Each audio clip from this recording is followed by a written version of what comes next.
نواب افتخار اپنے مخصوص کمرے میں آرام کرسی پر نیم دراز سامنے موجود ٹی وی پر اپنی پسندیدہ فلم دیکھنے میں مصروف تھا کہ دروازہ کھلا اور اس کا نوجوان اور اکلوتا بیٹا جو چند روز ہوئے آکسفورڈ یونیورسٹی سے اعلیٰ تعلیم حاصل کر کے واپس آیا تھا اندر داخل ہوا۔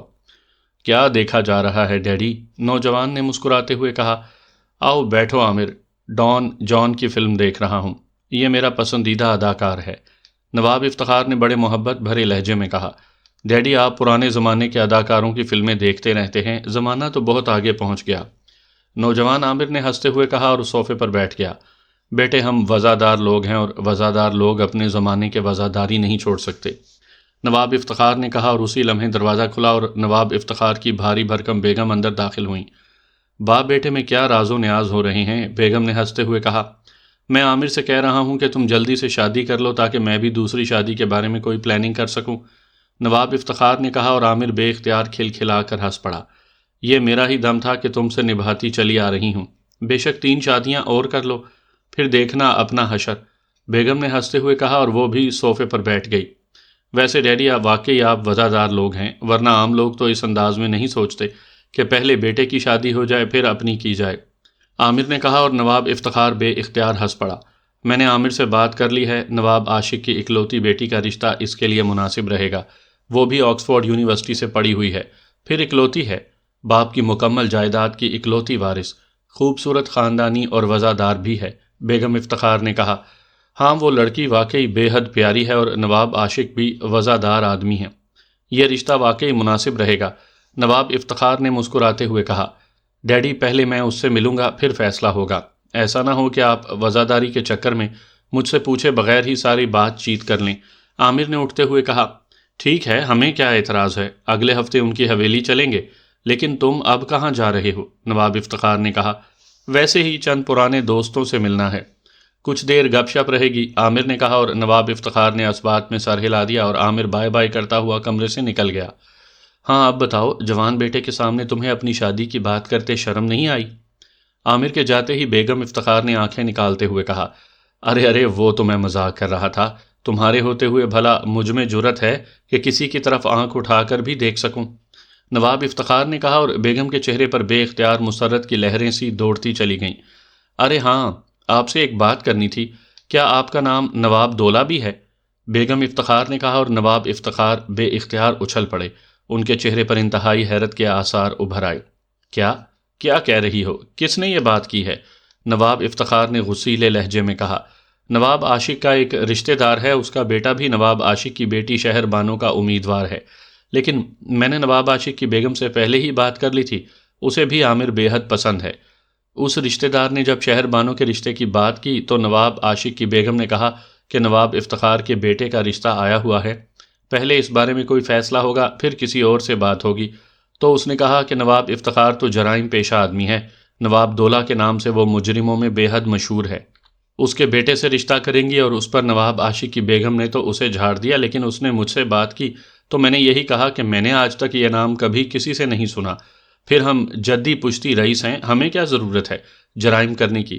اس پر بیگم عاشق تو مطمئن ہو گئی، لیکن میرے دل میں خلش بیٹھ گئی، اس لیے پوچھا ہے کہ یہ کیا سلسلہ ہے، ایسی بات آخر ہوئی ہی کیوں؟ بیگم نے کہا۔ اس رشتہ دار نے صرف رشتہ لینے کی خاطر یہ بکواس کی ہے، میرا جرائم سے کیا تعلق؟ ویسے ہو سکتا ہے کہ کوئی مجرم ہو جس نے اپنا نام نواب دولہ رکھا ہوا ہو اور اس رشتہ دار نے یہ نام مجھ پر چپکا دیا، نواب افتخار نے جواب دیا۔ ہاں ایسا ہی ہوا ہوگا، لوگ رشتوں کی خاطر نہ جانے کیا کیا بکواس کرتے رہتے ہیں، بیگم نے کہا اور اٹھ کھڑی ہوئیں۔ ویری بیڈ، یہ کون آدمی ہو سکتا ہے جسے یہ علم ہے کہ میں ہی نواب دولہ ہوں؟ ایسے آدمی کو تو کسی صورت میں بھی زندہ نہیں رہنا چاہیے، لیکن اب اس کے بارے میں معلوم کیسے کیا جائے؟ نواب افتخار نے بیگم کے باہر جانے کے بعد بڑبڑاتے ہوئے کہا اور پھر ریموٹ کنٹرول کی مدد سے اس نے ٹی وی آف کیا اور ساتھ پڑے ہوئے فون پیس کو اٹھا کر اس کے نمبر پریس کرنے شروع کر دیے۔ جواد بول رہا ہوں، رابطہ قائم ہوتے ہی ایک مردانہ آواز سنائی دی۔ نواب افتخار بول رہا ہوں جواد، نواب افتخار نے سرد لہجے میں کہا۔ نواب صاحب آپ حکم فرمائیے، دوسری طرف سے مؤدبانہ انداز میں کہا گیا۔ نواب عاشق کو جانتے ہو؟ نواب افتخار نے کہا۔ جی ہاں بہت اچھی طرح، لیکن جواد نے کچھ کہنا چاہا۔ مجھے معلوم ہے کہ تم کیا کہنا چاہتے ہو، یہی نہ کہ اس کا تعلق انڈر گراؤنڈ لائن سے نہیں، نواب افتخار نے کہا۔ جی ہاں، جواد نے جواب دیا، مجھے معلوم ہے، اصل بات کچھ اور ہے۔ میں نے اپنے بیٹے کا رشتہ نواب عاشق کی لڑکی شہر بانو کے لیے بھجوایا تھا۔ ابھی باقاعدہ رشتہ طے تو نہیں ہوا، البتہ خواتین کے درمیان بات چیت جاری ہے۔ ابھی مجھے علم ہوا ہے کہ نواب عاشق کے کسی اور رشتہ دار نے بھی اپنے بیٹے کا رشتہ بھجوایا ہے۔ نواب عاشق کی بیگم نے انہیں جب میرے متعلق بتایا تو اس آدمی نے کہا کہ میرا تعلق انڈر گراؤنڈ لائن سے ہے اور وہاں میرا نام نواب دولا ہے۔ گو اس کی بات پر کسی نے یقین نہیں کیا ہے، لیکن میں اس آدمی کے بارے میں جاننا چاہتا ہوں کہ وہ کون ہے اور اسے کس طرح یہ بات معلوم ہو گئی کہ میں ہی نواب دولا ہوں۔ لیکن ظاہر ہے میں براہ راست نہ ہی نواب عاشق سے معلوم کر سکتا ہوں اور نہ ہی ان کی بیگم سے۔ تم ان کے کسی ذمہ دار ملازم کو رقم دے کر اس آدمی کے بارے میں معلوم کرو اور پھر مجھے اطلاع کرو، نواب عاشق نے کہا۔ اس میں کسی سے پوچھنے والی کوئی بات نہیں ہے جناب، مجھے معلوم ہے، کیونکہ نواب عاشق کا ذاتی مینیجر میرا مخبر ہے، اور آپ کو تو معلوم ہے کہ ایسے نوابوں سے میں سالانہ بونس وصول کرتا رہتا ہوں، اس لیے مجھے ان کے بارے میں معلومات رکھنی پڑتی ہیں۔ شہر بانو کا رشتہ نواب عاشق کے ماموں نواب رضا نے اپنے بیٹے کے لیے بھجوایا ہے۔ نواب رضا شراب اور طوائفوں کے سلسلے میں اپنا سب کچھ ختم کر چکا ہے۔ ان کا بیٹا جس کا نام نواب شبیر ہے، اس کا اٹھنا بیٹھنا بھی غلط لوگوں میں ہے۔ نواب رضا کی خواہش ہے کہ نواب شبیر کا رشتہ شہر بانو سے کروا کر نواب عاشق کی تمام دولت اور جاگیر پر ہاتھ صاف کر لیا جائے، اور نواب رضا کو یقیناً اس لیے آپ کے بارے میں علم ہوگا کہ نواب رضا کا تعلق ماسٹر سے بہت قریبی ہے۔ اس ماسٹر نے ہی دراصل اس کی ساری جاگیر اور دولت اس سے لوٹ لی ہے، اور ماسٹر آپ کے بارے میں سب کچھ جانتا ہے، جواد نے تفصیل بتاتے ہوئے کہا۔ او تو یہ بات ہے، کہاں رہتا ہے یہ نواب رضا؟ نواب افتخار نے کہا۔ رضا آباد میں اس کی ایک قدیم حویلی ہے، وہاں اپنے بیٹے کے ساتھ رہتا ہے۔ آپ حکم فرمائیں، جواد نے کہا۔ صبح کا سورج یہ دونوں باپ بیٹے نہ دیکھ سکے، تمہیں معاوضہ 4 گنا ملے گا، لیکن کام بے داغ طریقے سے ہونا چاہیے، نواب افتخار نے کہا۔ حکم کی تعمیل ہوگی جناب، دوسری طرف سے جواد نے کہا، اور نواب افتخار نے رسیور رکھ دیا۔ نان سینس، اپنی موت کو خود دعوت دے دی میرا نام لے کر، نان سینس، نواب افتخار نے بڑبڑاتے ہوئے کہا، اور پھر ریموٹ کنٹرول اٹھا کر اس نے ٹی وی آن کیا اور دوبارہ فلم دیکھنے میں مصروف ہو گیا۔ پھر جیسے ہی فلم ختم ہوئی، ساتھ پڑے ہوئے فون کی گھنٹی بج اٹھی اور نواب افتخار نے ہاتھ بڑھا کر رسیور اٹھا لیا۔ یس، نواب افتخار نے اپنے مخصوص لہجے میں کہا۔ نواب افتخار احمد صاحب سے بات کروائیں، دوسری طرف سے ایک پریشان سی آواز سنائی دی۔ میں نواب افتخار ہی بول رہا ہوں، آپ کون صاحب ہیں؟ نواب افتخار نے حیرت بھرے لہجے میں کہا۔ نواب افتخار صاحب، میں سٹی ہسپتال سے ڈاکٹر اعظم بول رہا ہوں، آپ کے بیٹے عامر کا ایکسیڈنٹ ہوا ہے اور وہ اس وقت ہسپتال میں ہے، اسے شدید زخم آئے ہیں، لیکن اس کی حالت خطرے سے باہر ہے۔ ان کی جیب سے آپ کا کارڈ ملا ہے، اس لیے میں نے آپ کو فون کیا ہے۔ عامر اسپیشل وارڈ کے کمرہ نمبر 8 میں ہے، آپ پلیز جلدی پہنچیں، دوسری طرف سے کہا گیا، اور اس کے ساتھ ہی رابطہ ختم ہو گیا۔ تو نواب افتخار کو یوں محسوس ہوا جیسے وہ یک لخت خلا میں پہنچ گئے ہوں۔ ان کا ذہن معاف سا ہو گیا، انہیں یوں محسوس ہونے لگا جیسے ان کا سانس ان کے گلے میں ہی اٹک گیا ہو۔ عامر ان کی اکلوتی اولاد تھی، اور وہ دونوں میاں بیوی اس سے ٹوٹ کر پیار کرتے تھے۔ اسی لمحے دروازہ کھلنے کی آواز سنائی دی تو ساکت و جامد بیٹھے ہوئے نواب افتخار کو جیسے ہوش آ گیا ہو۔ انہوں نے تیزی سے رسیور کریڈل پر پٹخا، دروازے سے ایک ملازم اندر آیا تھا۔ بیگم کہاں ہے؟ نواب افتخار نے چیختے ہوئے ملازم سے مخاطب ہو کر کہا۔ اپنے کمرے میں، ملازم نے سہمے ہوئے انداز میں جواب دیا۔ اس کے چہرے پر حیرت تھی، کیونکہ اس نے نواب افتخار کو کبھی اس انداز میں چیختے ہوئے نہیں دیکھا تھا، اور نواب افتخار محاورتاً نہیں بلکہ حقیقتاً دوڑتے ہوئے کمرے سے نکلے اور پھر اسی طرح دوڑتے ہوئے بیگم کے مخصوص کمرے کی طرف بڑھ گئے۔ بیگم جلدی پورچ میں پہنچو، عامر کا ایکسیڈنٹ ہو گیا ہے، وہ ہسپتال میں ہے، جلدی آؤ، نواب صاحب نے دروازہ ہاتھ سے کھول کر چیختے ہوئے کہا، اور تیزی سے آگے بڑھ گئے۔ لیکن جب دوسرے ہی لمحے انہیں عقب میں بیگم کی چیخیں سنائی دیں تو وہ تیزی سے مڑے اور دروازہ کھول کر اندر داخل ہوئے۔ ان کی بیگم فرش پر گری بین کر رہی تھیں۔ اس کی حالت خطرے سے باہر ہے، وہ بچ گیا ہے، اس لیے وقت مت ضائع کرو، جلدی آؤ، نواب افتخار نے جلدی سے کہا، اور پھر بیگم کا بازو پکڑ کر اسے اپنے ساتھ کھینچتا ہوا دروازے سے نکال کر پورچ کی طرف بڑھتا چلا گیا۔ تمام ملازم حیرت اور خوف بھرے انداز میں سب کچھ دیکھ رہے تھے۔ کیا آپ سچ کہہ رہی ہیں؟ کیا آپ سچ کہہ رہی ہیں؟ بیگم نے چیختے ہوئے کہا۔ ہاں، ابھی ڈاکٹر کا فون آیا ہے، اس نے بتایا ہے کہ وہ زخمی ضرور ہے لیکن اس کی حالت خطرے سے باہر ہے، آؤ جلدی کرو، نواب افتخار نے کہا، اور بازو چھوڑ کر آگے بڑھ گئے، کیونکہ ملازموں کے سامنے وہ رکھ رکھاؤ رکھنے کے عادی تھے اور پھر تھوڑی دیر بعد ان کی کار خاصی تیز رفتاری سے سٹی ہسپتال کی طرف بڑھی چلی جا رہی تھی۔ دونوں میاں بیوی عقبی نشست پر بیٹھے ہوئے تھے جبکہ ڈرائیور خاصی تیز رفتاری سے گاڑی دوڑا رہا تھا۔ بیگم افتخار رونے کے ساتھ ساتھ دعائیں بھی مانگے چلی جا رہی تھیں جبکہ نواب افتخار ہونٹ بھینچے خاموش بیٹھے ہوئے تھے۔ اب انہوں نے اپنے آپ کو سنبھال لیا تھا۔ ہسپتال پہنچتے ہی وہ دونوں تیزی سے اسپیشل وارڈ کی طرف بڑھتے چلے گئے اور پھر جب وہ کمرہ نمبر 8 میں داخل ہوئے تو بیڈ پر عامر جو اب ہوش میں تھا ان کی طرف دیکھ کر مسکرا دیا۔ اس کا سر اور چہرہ پٹیوں میں لپٹا ہوا تھا لیکن چہرے کا سامنے کا حصہ کھلا ہوا تھا۔ جسم پر سرخ کمبل تھا اور کئی ڈاکٹر اور نرسیں اس کے بیڈ کے گرد موجود تھیں۔ کیا ہوا کیا ہوا؟ بیگم افتخار نے اس بار کسی قدر حوصلے میں رہتے ہوئے کہا کیونکہ اس نے عامر کو مسکراتا دیکھ لیا تھا۔ یا اللہ تیرا شکر ہے، نواب افتخار نے اطمینان کا ایک طویل سانس لیتے ہوئے کہا۔ میرا نام ڈاکٹر اعظم ہے، میں نے آپ کو فون کیا تھا، میری طرف سے مبارکباد قبول فرمائیں۔ اللہ تعالیٰ نے بڑا کرم کیا ہے، ایکسیڈنٹ تو بے حد شدید تھا، جسم پر کئی جگہوں پر فریکچر بھی ہو گیا ہے، ان کی جان بھی جا سکتی تھی لیکن اللہ تعالیٰ نے کرم کر دیا ہے۔ آپ انہیں ڈسٹرب نہ کریں، آپ آفس میں چل کر بیٹھیں، میں آ رہا ہوں۔ ڈاکٹر اعظم نے نواب افتخار اور بیگم افتخار کو کہا اور ان دونوں نے اس بات میں سر ہلا دیا اور پھر کمرے سے نکل کر آفس کی طرف بڑھ گئے۔ اب وہ دونوں پوری طرح مطمئن تھے کیونکہ ان کے پاس دولت کی کوئی کمی نہیں تھی اور وہ اپنے بیٹے کا علاج آسانی سے کروا سکتے تھے۔ ان کے لیے یہی کافی تھا کہ ان کے بیٹے کی زندگی بچ گئی ہے۔ تھوڑی دیر بعد ڈاکٹر اعظم آ گیا۔ یہ لیجئے نواب صاحب، یہ دوائیں فوری طور پر منگوانی ہیں، یہ ہمارے اسٹور میں نہیں ہیں، ڈاکٹر اعظم نے کہا۔ میں رقم دے دیتا ہوں، آپ اپنے چپڑاسی کو بھیج کر منگوا لیں، نواب افتخار نے کہا۔ سوری جناب، آج چپڑاسی چھٹی پر ہے اور سب لوگ ایمرجنسی مریضوں کی دیکھ بھال میں مصروف ہیں۔ میں نے بھی ایک مریض کے پاس جانا ہے، آپ کو خود تکلیف کرنی پڑے گی۔ ہسپتال کے سامنے ہی میڈیکل سٹور ہیں، دوائیں لے آئیں اور کمرہ نمبر 8 میں موجود ڈاکٹروں کو دے دیں، ڈاکٹر اعظم نے کہا اور تیزی سے واپس مڑ گئے۔ جلدی جائیں، جلدی پلیز، اس وقت اپنے آپ کو نواب نہ سمجھیں، عامر کا باپ سمجھیں، بیگم افتخار نے کہا اور نواب افتخار سر ہلاتے ہوئے اٹھے اور تیز تیز قدم اٹھاتے ہوئے دفتر سے باہر آئے تو باہر ان کا ڈرائیور موجود تھا۔ نواب صاحب نے اسے نسخہ دیا اور نوٹ بھی تو ڈرائیور جلدی سے ہسپتال کے بیرونی گیٹ کی طرف بڑھ گیا اور نواب صاحب واپس دفتر میں آ گئے۔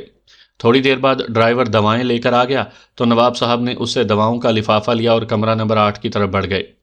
ایک بڑے سے کمرے میں عامر کے گرد ابھی تک ڈاکٹر موجود تھے لیکن ان میں ڈاکٹر اعظم نہیں تھے۔ ڈاکٹروں نے ان کے ہاتھ سے دواؤں کا لفافہ لے لیا۔ اب کیا حال ہے عامر کا؟ نواب افتخار نے کہا۔ اوکے ہے، کوئی خطرے والی بات نہیں ہے جناب، ڈاکٹر نے جواب دیا۔ میں اور اس کی والدہ کب اس سے بات چیت کر سکیں گے؟ نواب افتخار نے پوچھا۔ جی یہ ضروری انجیکشن لگ جائیں، پھر آدھے گھنٹے بعد آپ ان سے بات چیت کر سکیں گے، ڈاکٹر نے کہا اور نواب افتخار سر ہلاتے ہوئے واپس مڑے۔ عامر کی آنکھیں بند تھیں لیکن اس کا چہرہ پرسکون تھا، اس لیے نواب صاحب پوری طرح مطمئن ہو کر واپس آفس میں آ گئے۔ تھوڑی دیر بعد ڈاکٹر اعظم پھر آ گئے۔ انہوں نے معذرت کی کہ ایمرجنسی کی وجہ سے وہ ان کو چائے بھی نہ پوچھ سکے لیکن نواب افتخار نے ان کا شکریہ ادا کیا۔ نواب افتخار، آپ انتہائی مخیر آدمی ہیں، ہمارے ہسپتال میں بھی آپ کے عطیات باقاعدہ پہنچتے رہتے ہیں اور شاید اس نیکی کے بدلے آپ کے اکلوتے بیٹے کی جان بچ گئی ہے، ورنہ جس قدر شدید ایکسیڈنٹ ہوا ہے اس سے کسی کا بچ جانا تقریباً ناممکنات میں سے تھا، ڈاکٹر نے کہا۔ بس اللہ تعالیٰ کا کرم ہے جناب، نواب افتخار نے کہا اور پھر اس سے پہلے کہ ان کے درمیان مزید کوئی بات ہوتی دروازہ کھلا اور ایک ڈاکٹر تیزی سے اندر داخل ہوا۔ ڈاکٹر اعظم، کمرہ نمبر 8 کے مریض کی حالت اچانک بگڑ گئی ہے، جلدی آئیں، اس نے کہا۔ او اچھا، ڈاکٹر اعظم نے کہا اور تیزی سے اٹھ کر دوڑتے ہوئے دروازے سے باہر نکل گئے۔ کمرہ نمبر 8؟ او کمرہ نمبر 8 میں تو عامر ہے، بیگم افتخار نے پریشان ہوتے ہوئے کہا۔ وہ تو اسپیشل وارڈ ہے، یہ تو عامر کا وارڈ کا کمرہ ہوگا، عامر تو پرسکون ہے، میں ابھی اسے دیکھ کر آیا ہوں، نواب افتخار نے کہا تو بیگم افتخار نے سر ہلا دیا۔ چند لمحوں بعد دوڑتے ہوئے قدموں کی آوازیں سنائی دیں۔ آپ عامر کے والدین ہیں، جلدی آئیں، ڈاکٹر اعظم آپ کو بلا رہی ہیں، آپ کے بیٹے کی حالت بے حد خراب ہے، ایک جونیئر ڈاکٹر نے کہا۔ ارے یہ کیا؟ او خدایا، نواب افتخار نے ایک جھٹکے سے اٹھتے ہوئے کہا۔ بیگم افتخار بھی اٹھ کھڑی ہوئیں اور پھر وہ دونوں تیزی سے 8 نمبر کمرے کی طرف بڑھنے لگے۔ دونوں کی حالت خراب ہو رہی تھی۔ پھر جیسے ہی وہ کمرہ نمبر 8 کے سامنے پہنچے، کمرے کا دروازہ کھلا اور ڈاکٹر اعظم باہر آ گئے۔ آئی ایم سوری نواب صاحب، عامر وفات پا گیا ہے، ڈاکٹر نے کہا اور نواب افتخار کے منہ سے بے اختیار چیخ نکل گئی۔ بیگم افتخار بھی بے اختیار چیخنے لگ گئیں اور پھر ڈاکٹروں اور نرسوں نے انہیں سنبھالنا شروع کیا۔ یہ کیسے ہو گیا؟ یہ کیسے ہو گیا؟ ابھی تو میرا بیٹا ٹھیک تھا، پھر یہ کیسے ہو گیا؟ او خدایا، یہ کیسے ہو گیا؟ نواب افتخار نے کہا۔ یہ ان مردود لوگوں کی وجہ سے ہوا ہے نواب افتخار، جو نقلی ادویات تیار کرتے اور فروخت کرتے ہیں۔ یہ دیکھیے، یہ انجیکشن آپ لائے تھے، یہ نقلی انجیکشن ہے، اس میں دوا کے بجائے رنگدار پانی تھا۔ اسی انجیکشن کی وجہ سے عامر کی موت واقع ہوئی ہے۔ نہ جانے یہ لوگ کون ہیں جو چند روپیوں کی خاطر انسانی جانوں کو موت کے منہ میں دھکیل دیتے ہیں۔ ڈاکٹر اعظم نے ہاتھ میں پکڑا ہوا انجیکشن نواب افتخار کی طرف بڑھاتے ہوئے کہا تو نواب افتخار کے پورے جسم کو جیسے ایک زوردار جھٹکا لگا۔ کیا کہہ رہے ہیں آپ؟ نقلی دوا؟ نواب افتخار نے رک کر کہا۔ جی ہاں، آج کل ہمارے ملک میں انسان دولت کے لالچ میں جانوروں سے بھی بدتر ہو گئے ہیں۔ اب کیا ملا ہوگا اس انجیکشن تیار کرنے والوں کو؟ چند روپے؟ لیکن دیکھیں، آپ کا اکلوتا بیٹا فوت ہو گیا، ڈاکٹر نے کہا تو نواب افتخار یک لخت چیخنے لگے۔ وہ دونوں ہاتھ سے اپنا منہ پیٹ رہے تھے اور اپنے بال نوچ رہے تھے۔ لے لو، مجھ سے ساری دولت لے لو، بینکوں میں پڑی ہوئی دولت بھی لے لو، مجھ سے سب کچھ لے لو، میرا عامر مجھے لوٹا دو، مجھ سے یہ سب کچھ لے لو سب کچھ، نواب افتخار نے پاگلوں کے سے انداز میں چیختے ہوئے کہا۔ نواب صاحب، مرے ہوئے زندہ نہیں ہوتے۔ ان نقلی اور جعلی ادویات کی وجہ سے اب تک سینکڑوں ہزاروں انسانوں ہلاک ہو چکے ہیں، لیکن ان قاتلوں کو اس کی کوئی پرواہ نہیں۔ انہیں تو بس دولت اکٹھی کرنے سے غرض ہے، ان کی تو تجوریاں بھرنی چاہیے۔ ڈاکٹر اعظم کے لہجے میں بے پناہ نفرت تھی۔ میں قاتل ہوں، اپنے بیٹے کا، میں قاتل ہوں، میں نواب افتخار، میں قاتل ہوں۔ یہ جعلی اور نقلی ادویات میں تیار کرواتا تھا، میں انہیں فروخت کرتا تھا، میں سب کا قاتل ہوں، میں دنیا کا مکروہ ترین قاتل ہوں، میں قاتل ہوں، میں نواب افتخار قاتل ہوں۔ یکلخت نواب افتخار نے ہذیانی انداز میں چیختے ہوئے کہا، اور اس کے ساتھ ہی انہوں نے بجلی کی سی تیزی سے جیب سے ریوالور نکال لیا، اور پھر اس سے پہلے کہ انہیں کوئی روکتا انہوں نے اپنی کن پٹی پر ریوالور رکھ کر ٹریگر دبا دیا۔ ایک دھماکہ ہوا اور نواب افتخار دھڑام سے گرے اور چند لمحے تڑپنے کے بعد ساکت ہو گئے۔ ڈاکٹر اعظم اور باقی لوگ حیرت سے بت بنے یہ سب کچھ دیکھ رہے تھے۔ بیگم افتخار کو چونکہ نرسیں علیحدہ لے گئی تھیں اور ان کی حالت کے پیش نظر انہوں نے انہیں بے ہوشی کا انجیکشن لگا دیا تھا، اس لیے انہیں معلوم ہی نہ تھا کہ ان جعلی ادویات کی وجہ سے اور دولت کی لالچ کی وجہ سے اس کا نہ صرف بیٹا ہلاک ہو گیا ہے بلکہ اس کا شوہر بھی۔ آج قدرت نے اس دنیا میں انصاف کر دیا تھا۔ دولت کی لالچ میں لاکھوں انسانوں کی جانوں سے کھیلنے والا نواب افتخار عرف نواب دولہ آج اپنے بیٹے کو اپنی ہوس کی بھینٹ چڑھا بیٹھا تھا۔ سامعین کرام، آپ سن رہے ہیں عمران سیریز کے سلسلے میں ایک دلچسپ اردو کہانی جس کا نام ہے مکروہ جرم۔ یہ اس سلسلے کی قسط نمبر 13 ہے۔ مجھے امید ہے آپ کو میری یہ کاوش پسند آ رہی ہوگی۔ آپ نے اگر ابھی تک میرا چینل مائی وائس سبسکرائب نہیں کیا تو ابھی میرے چینل کو سبسکرائب کر کے بیل نوٹیفیکیشن آن کر لیجئے تاکہ آنے والی ہر نئی کہانی کی اطلاع بر وقت آپ تک پہنچ سکے۔ رانا ہاؤس کے بلیک روم میں عمران، صدیقی اور ٹائیگر تینوں کرسیوں پر بیٹھے ہوئے تھے، جبکہ ماسٹر راڈز میں جکڑا ہوا کرسی پر بے ہوشی کے عالم میں موجود تھا۔ ٹائیگر جوزف اور جوانا کی مدد سے ابھی اسے اس کے ہیڈ کوارٹر سے اٹھا کر لایا تھا، جبکہ سائیڈ کرسی پر ابھی تک نظامت کی لاش موجود تھی۔ عمران نے اسے وہیں رکھنے کے لیے کہا تھا، اس لیے وہ ویسے ہی کرسی پر موجود تھا، البتہ اس کی گردن ٹوٹ چکی تھی۔ عمران کے پیچھے جوزف اور جوانا دونوں موجود تھے۔ کتنے آدمی تھے وہاں ہیڈ کوارٹر میں؟ عمران نے ٹائیگر سے مخاطب ہو کر کہا۔ باس، 4 مسلح آدمی تھے، چاروں کو ختم کر دیا ہے۔ اس نے ایک خفیہ راستے سے بھاگنے کی کوشش کی لیکن جوزف نے اسے تلاش کر کے پکڑ لیا، ٹائیگر نے جواب دیا، اور عمران نے اس بات میں سر ہلا دیا۔ اسے ہوش میں لے آؤ جوزف، عمران نے جوزف سے کہا۔ یس باس، جوزف نے کہا، اور تیزی سے آگے بڑھ کر اس نے ماسٹر کا ناک اور منہ دونوں ہاتھوں سے بند کر دیا۔ چند لمحوں کے بعد جب اس کے جسم میں حرکت کے آثار نمودار ہونے لگے تو جوزف نے ہاتھ ہٹائے اور پیچھے ہٹ کر کھڑا ہو گیا۔ چند لمحوں بعد ماسٹر نے کراہتے ہوئے آنکھیں کھول دیں۔ تمہارا نام ماسٹر ہے، ادھر دیکھو، تمہارے آدمی نظامت کی لاش تمہارے ساتھ والی کرسی پر موجود ہے، اچھی طرح دیکھ لو، عمران نے سرد لہجے میں کہا تو ماسٹر نے گردن موڑی اور اس کے ساتھ ہی اس نے بے اختیار اچھلنے کی کوشش کی، لیکن ظاہر ہے کہ راڈز میں جکڑا ہونے کی وجہ سے وہ صرف کسمسا کر رہ گیا۔ یہ سب کیا ہے؟ کون ہو تم؟ اور یہ تم نے نظامت کو کیوں ہلاک کیا ہے؟ ماسٹر نے اس بار قدرے خوف زدہ لہجے میں کہا۔ تم نے نواب افتخار سے جعلی ادویات کا تمام مال اور فیکٹریوں کا سودا ریڈ سینڈیکیٹ سے کروایا۔ ریڈ سینڈیکیٹ سے رقم نواب افتخار کو دلائی۔ اس کے بعد تم نے نظامت کے ذریعے سینٹرل انٹیلیجنس کے سپرنٹینڈنٹ فیاض تک ریڈ سینڈیکیٹ کی تفصیلات پہنچا دیں۔ اس طرح ریڈ سینڈیکیٹ پکڑا گیا اور تم نے مال اور فیکٹریوں پر قبضہ کر لیا بغیر کوئی رقم خرچ کیے۔ کیا میں ٹھیک کہہ رہا ہوں؟ عمران نے سرد لہجے میں کہا۔ نہیں، یہ سب غلط ہے۔ نہ ہی میں نواب افتخار کو جانتا ہوں اور نہ ریڈ سینڈیکیٹ کو، یہ سب غلط ہے۔ لیکن تم کون ہو؟ کیا تمہارا تعلق حکومت سے ہے؟ ماسٹر نے کہا۔ تمہارا آدمی نظامت ہمیں سب کچھ بتا چکا ہے، ہماری بات چھوڑو، ہم خدائی فوجدار ہیں، تم اپنی بات کرو، عمران نے کہا۔ نظامت نے اگر ایسا کہا ہے تو یہ غلط ہے، جھوٹ ہے، ماسٹر نے جواب دیا۔ اس بار اس کا لہجہ خاصا سنبھلا ہوا تھا۔ شاید وہ اس لیے سنبھل گیا تھا کہ نظامت تو ہلاک ہو چکا ہے، اس لیے اب وہ اس کے خلاف تو گواہی دے ہی نہیں سکتا تھا۔ سنو ماسٹر، اب بھی تمہارے پاس آخری چانس موجود ہے۔ اگر تم ان فیکٹریوں اور گوداموں کی تفصیلات ہمیں مہیا کر دو تو ہم تمہیں آزاد کر سکتے ہیں، ورنہ جو تمہارا حشر ہوگا ایسا حشر شاید ہی کسی انسان کا ہوا ہو، عمران نے کہا۔ جب میرا ان چیزوں سے کوئی تعلق ہی نہیں ہے تو میں کیا بتاؤں، ماسٹر نے جواب دیا۔ جوزف، عمران نے اس بار جوزف کو مخاطب کر کے کہا۔ یس باس، جوزف نے مؤدبانہ لہجے میں کہا۔ اس آدمی کی زبان کھلوانی ہے، عمران نے کہا۔ ماسٹر آپ مجھے حکم دیں، پھر دیکھیں یہ کیسے بولتا ہے، جوانا نے کہا۔ نہیں، چونکہ تم مجھے ماسٹر کہتے ہو اس لیے میں نے جان بوجھ کر تمہیں نہیں کہا کہ کہیں تم مجھ سے ہی نہ سچ اگلوانا شروع کر دو، عمران نے کہا، اور صدیقی اور ٹائیگر دونوں بے اختیار ہنس پڑے۔ جوزف اس دوران ماسٹر کے قریب پہنچ چکا تھا۔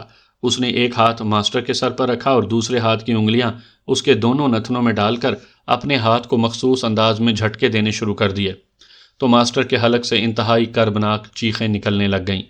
بولو ورنہ انگلیاں تمہارے دماغ میں پہنچ جائیں گی، بولو، جوزف نے غراتے ہوئے کہا۔ بتاتا ہوں، ہٹ جاؤ، فار گاڈ سیک ہٹ جاؤ، یہ کیسا عذاب ہے، ہٹ جاؤ، ہٹ جاؤ، ہٹ جاؤ، ماسٹر نے ہذیانی انداز میں چیختے ہوئے کہا۔ اس کا چہرہ اس طرح بگڑ گیا تھا جیسے وہ زندگی کے خوفناک عذاب سے گزر رہا ہو، اور جوزف نے انگلیاں ایک جھٹکے سے اس کے نتنوں سے باہر کھینچی تو اس کی انگلیاں ماسٹر کے خون سے بھری ہوئی تھیں اور ماسٹر کی ناک سے بھی خون کی دھاریں سی نکل رہی تھیں۔ بولو ورنہ، جوزف نے انگلیاں ماسٹر کے لباس سے صاف کرتے ہوئے سرد لہجے میں کہا۔ بتاتا ہوں، فار گاڈ سیک مجھے پانی دو، میں مر جاؤں گا، ماسٹر نے انتہائی کربناک لہجے میں کہا۔ پانی بھی مل جائے گا، پہلے بولو ورنہ، جوزف نے منہ بناتے ہوئے کہا اور ایک بار پھر انگلیاں اس کے خون بہاتے ہوئے نتنوں کے قریب لے گیا۔ وہ واقعی میں نے سودا کرایا تھا، میں نے ریڈ سینڈیکیٹ کو پکڑوا دیا ہے، اب یہ مال اور فیکٹریاں میرے پاس ہیں، لیکن نظامت کو ان کا علم تھا، مجھے نہیں، میرے سارے کام نظامت سر انجام دیتا تھا، ماسٹر نے چیختے ہوئے کہا۔ ہٹ جاؤ جوزف، اب یہ خود ہی سب کچھ بتا دے گا، تم نے واقعی وچ ڈاکٹر شاشان کا طریقہ انتہائی مہارت سے استعمال کیا ہے، عمران نے جوزف سے کہا، اور جوزف سر ہلاتا ہوا پیچھے ہٹ گیا۔ یہ کیا کیا ہے اس نے؟ میری سمجھ میں تو کچھ نہیں آیا، صدیقی نے حیرت بھرے لہجے میں کہا۔ افریقہ کے قدیم قبائل میں جب وچ ڈاکٹر کسی سے سچ اگلواتے تھے تو وہ بانس کی مخصوص انداز کی لکڑیاں اس کے نتنوں میں ڈال کر ایک مخصوص رگ کو ان سے دباتے تھے، اس طرح انتہائی خوفناک حد تک ذہنی تکلیف پہنچتی ہے، اسے شاشانی طریقہ کہتے ہیں۔ میں نے اس طریقے کی بنیاد پر جدید طریقہ ایجاد کیا ہے کہ دونوں نتنے خنجر سے کاٹ دیتا ہوں، جس سے وہی رگ پیشانی پر ابھر آتی ہے، اور پھر اس پر ضربیں لگاتا ہوں۔ جوزف نے بانسوں کا کام اپنی انگلیوں سے لیا ہے، عمران نے کہا، تو صدیقی نے اس بات میں سر ہلا دیا۔ دیکھو ماسٹر، اب بھی تمہارے پاس وقت ہے، تم ان گوداموں اور فیکٹریوں کا پتہ بتا دو، ورنہ تمہارا حشر انتہائی عبرتناک ہوگا، عمران نے کہا۔ وہ مجھے علم نہیں ہے، واقعی علم نہیں ہے، نظامت کو علم تھا، وہ میرا نائب تھا، اس کے پاس سب کچھ تھا، وہ تو علیحدہ رہتا تھا، میرا تو صرف حکم چلتا تھا، اب تو مجھے خود معلوم نہیں ہے، ماسٹر نے کہا۔ نظامت کا نائب کون ہے؟ عمران نے پوچھا۔ مجھے نہیں معلوم، میں تو نظامت کو حکم دیتا تھا اور نظامت سب کچھ کرتا تھا، یہ اس قدر ہوشیار اور تیز آدمی تھا کہ سب کچھ کر لیتا تھا اور مجھے کبھی ضرورت ہی نہیں پڑی مزید کچھ پوچھنے کی۔ ویسے بھی میں چونکہ خفیہ رہنا پسند کرتا تھا اس لیے میرا تعلق صرف نظامت سے تھا، میں اسے انتہائی معقول معاوضہ ہر ماہ ادا کرتا تھا اور وہ میرے سب کام کرتا تھا، ماسٹر نے کہا۔ صدیقی، تم ٹائیگر اور جوانا کو ساتھ لے کر جاؤ اور اس نظامت کے آفس کی تلاشی لو، اس نے لا محالہ وہاں فائلیں رکھی ہوئی ہوں گی، اور جوزف تم اس ماسٹر کو گولی مار دو اور پھر اس کی اور نظامت دونوں کی لاشیں برقی بھٹی میں ڈال دو۔ میں نواب افتخار کا پتہ کرتا ہوں، اسے لازماً اس بارے میں سب کچھ علم ہوگا۔ عمران نے کہا اور تیز تیز قدم اٹھاتا ہوا باہر آ گیا۔ تھوڑی دیر بعد اس کی کار رانا ہاؤس سے نکل کر اس کالونی کی طرف بڑھی چلی جا رہی تھی جہاں نواب افتخار کی محل نما کوٹھی موجود تھی۔ وہ پہلے بھی کئی بار اپنے والدین کے ساتھ وہاں آ چکا تھا، اس لیے اسے اس کی رہائش گاہ کا علم تھا۔ پہلے اس کا خیال تھا کہ وہ یہ ثبوت حاصل کر کے پھر سر عبد الرحمن کے ذریعے نواب افتخار پر ہاتھ ڈالے گا، لیکن اب موجودہ حالات میں ظاہر ہے کہ وہ ایسا نہیں کر سکتا تھا۔ سر عبد الرحمن بغیر کسی ثبوت کے کسی عام آدمی کے خلاف بھی ایکشن نہیں لے سکتے تھے، کجا وہ نواب افتخار کے خلاف ایکشن لیتے۔ اس لیے اس نے خود براہ راست نواب افتخار پر ہاتھ ڈالنے کا فیصلہ کر لیا تھا، کیونکہ اسے معلوم ہو گیا تھا کہ ماسٹر واقعی تفصیلات سے لا علم ہے اور نظامت ہلاک ہو چکا ہے، اور نظامت کی نفسیات وہ کسی حد تک سمجھ گیا تھا کہ وہ انتہائی شاطر آدمی ہے۔ ہو سکتا ہے اس نے آگے کسی گروپ کے ذریعے یہ کام کروایا ہو، اس کے بارے میں اس کے پاس کوئی تحریری ثبوت بھی موجود نہ ہو، یہ بھی ہو سکتا تھا۔ اس لیے اب صرف نواب افتخار ہی رہ جاتا تھا جو ان گوداموں اور فیکٹریوں کا مالک تھا، لیکن جیسے ہی اس کی کالونی میں کار داخل ہو کر آگے بڑھی وہ بے اختیار ٹھٹک گیا، کیونکہ نواب افتخار کی محل نما کوٹھی کے باہر کاروں کا بازار سا لگا ہوا تھا اور بے شمار لوگ اکٹھے تھے۔ کیا ہو گیا ہے؟ عمران نے حیرت بھرے انداز میں بڑبڑاتے ہوئے کہا، اور پھر اس نے ایک طرف کار روکی اور نیچے اتر کر وہ کوٹھی کی طرف بڑھتا چلا گیا۔ کیا ہوا ہے یہاں؟ عمران نے ایک طرف کھڑے آدمی سے رک کر پوچھا۔ نواب افتخار نے خودکشی کر لی ہے، اس آدمی نے جواب دیا تو عمران بے اختیار اچھل پڑا۔ خودکشی کر لی ہے؟ کیوں؟ کب؟ کیسے؟ عمران نے انتہائی حیرت بھرے لہجے میں کہا۔ کیا بتائیں جناب نواب افتخار، اگر ایسا ہو سکتا ہے تو پھر آدمی اپنے آپ پر بھی اعتماد کھو بیٹھتا ہے۔ اس آدمی نے کہا، وہ شاید اسی کالونی کا رہائشی تھا، کیونکہ اس کے جسم پر خاصا قیمتی لباس تھا اور وہ اپنے انداز سے خاصا امیر لگ رہا تھا۔ کیا کوئی خاص بات ہو گئی ہے جناب؟ عمران نے کہا، میں نواب افتخار کا پڑوسی ہوں، میں نے ابھی حال ہی میں یہاں کوٹھی خریدی ہے، اس لیے میں ذاتی طور پر تو نواب صاحب سے واقف نہیں، لیکن میں نے ان کا نام اور تعریفیں بہت سن رکھی ہیں۔ لیکن ابھی جو اطلاعات مجھے ملی ہیں انہوں نے مجھے حیران کر دیا ہے۔ نواب صاحب کا اکلوتا بیٹا عامر اعلیٰ تعلیم حاصل کر کے غیر ملک سے آیا، اس کا کار ایکسیڈنٹ ہو گیا اور وہ ہسپتال پہنچ گیا۔ اسے شدید چوٹیں آئیں لیکن وہ بہرحال زندہ رہا۔ پھر ڈاکٹر نے کچھ دوائیں منگوائیں جو نواب صاحب لے کر آئے، ان میں ایک انجیکشن نکلی تھا، اس میں دوا کے بجائے رنگدار پانی بھرا ہوا تھا۔ اس انجیکشن کے لگتے ہی عامر کی حالت بگڑ گئی۔ ڈاکٹروں نے اسے سنبھالنے کی کوشش کی لیکن وہ جان بر نہ ہو سکا۔ ڈاکٹر نے جب نواب افتخار کو بتایا کہ ایسا نکلی دوا کی وجہ سے ہوا ہے تو نواب افتخار نے چیخ چیخ کر کہنا شروع کر دیا کہ وہ خود اس کے ذمہ دار ہیں، وہ یہی کاروبار کرتے رہے ہیں، اور پھر انہوں نے جیب سے ریوالور نکال کر خودکشی کر لی۔ سارے شہر میں اب یہ بات پھیل چکی ہے کہ نواب افتخار جعلی ادویات کا دھندا کرتا تھا اور خود اس کا اکلوتا بیٹا اس کے دھندے کی بھینٹ چڑھ گیا۔ اس آدمی نے کہا تو عمران نے بے اختیار ایک طویل سانس لیا اور واپس مڑ گیا۔ ظاہر ہے اب وہ نواب افتخار کا کیا کر سکتا تھا؟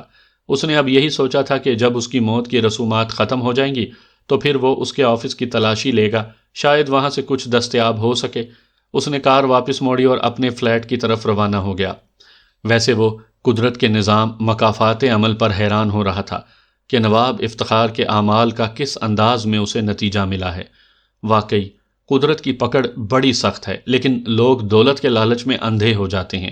عمران نے ایک طویل سانس لے کر بڑبڑاتے ہوئے کہا، اور اس کی کار تیزی سے آگے بڑھتی چلی جا رہی تھی۔